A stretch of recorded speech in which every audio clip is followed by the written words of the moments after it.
जब रावण ने पत्थर पर लिटाकर अपनी बहू का बलात्कार किया, फिर जो हुआ आप जानकर चकित हो जाएंगे। आप भी सोचने पर मजबूर हो जाएंगे, क्या ऐसा भी हो सकता है?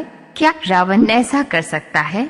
आखिर रावण ने अपनी बहू के साथ ऐसा क्यों किया? इस सवाल का जवाब जानने के लिए आपसे एक छोटी सी निवेदन है। अगर आपने अभी तक चैनल को सब्सक्राइब नहीं किया है तो कर लीजिए, क्योंकि बाद में आप भूल जाएंगे। रणभा का नाम आपने सुना होगा। वह स्वर्ग की अप्सरा थी जो तमाम नृत्यों और कई कलाओं में पारंगत थी। आगे बढ़ने से पहले एक और बात बताना जरूरी है कि रावण और कुबेर भाई थे।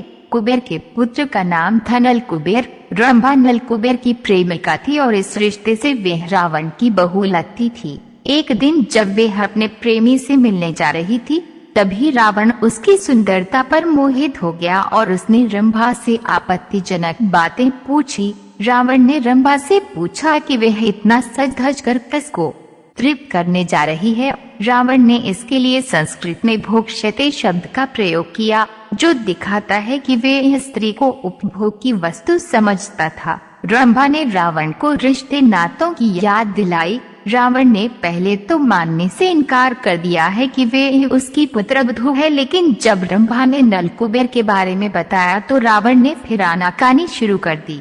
उस समय रंभा काफी डरी हुई थी और देवताओं को भी जीत चुकी रावण के बारे में उसे पता था कि वो कुछ भी कर सकता है। डर से कांप रही रंभा को शायद ये नहीं पता था कि रावण अपनी दुष्टता के कारण रिश्तों नातों की भी परवाह नहीं करेगा। क्या आपको पता है, जब यह साबित हो गया कि रंभा रावण की पुत्रवधू है, तब रावण ने क्या जवाब दिया? रावण ने कहा कि सारे रिश्ते नाते सिर्फ उन्हीं स्त्रियों के लिए होते हैं जो किसी एक पुरुष की पत्नी हो। उसने रंभा से कहा कि स्वर्गलोक में तो ऐसा कोई नियम कानून या रिश्ते नाते नहीं होते। उसके बाद रावण ने रंभा की जांघों और वक्षस्थल को लेकर आपत्तिजनक टिप्पणी की। साथ ही उसने घमंड से चूर होकर अपनी वीरता का बखान किया और यहाँ तक कहा कि अश्विनी कुमार सहित दुनिया का कोई भी पुरुष उससे बेहतर नहीं है।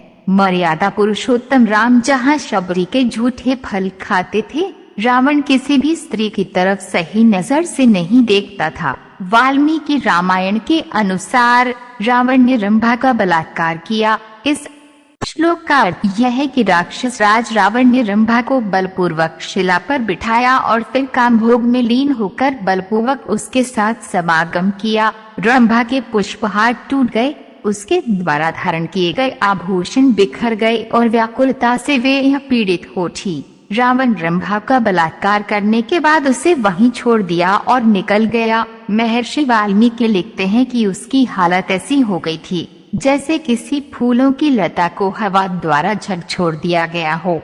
उसका श्रृंगार अस्त व्यस्त हो गया था और उसका शरीर कांप रहा था। बिलखती हुई रंभा अपने प्रेमी नल कुबेर के पैरों पर गिर पड़ी थी। रंभा ने नल कुबेर को बताया कि रावण स्वर्ग जीतने के लिए भारी संख्या में सैन्य बल लेकर आया है और इसी दौरान उसने उसका बलात्कार किया। नल कुबेर महामना थे, उनमें ब्राह्मण सी धर्मशीलता और क्षत्रिय सी वीरता थी।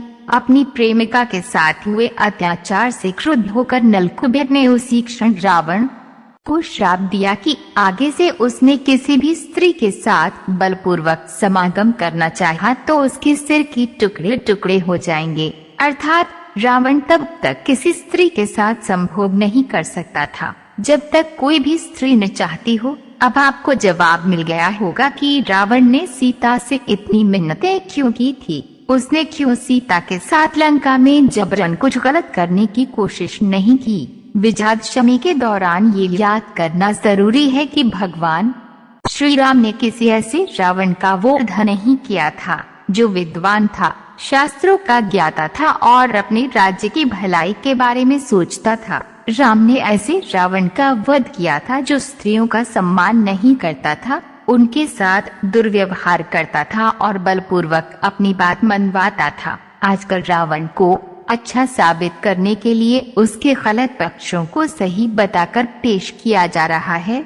हाँ, रावण रचित शिव तांडव हम आज भी गाते हैं, जिसका अर्थ ये हुआ कि बुरे से बुरे व्यक्ति ने भी अगर कोई अच्छा काम कर दिया तो उस अच्छे को याद रखा जाता है, लेकिन उसे अपने कर्मों का फल अवश्य मिलता है।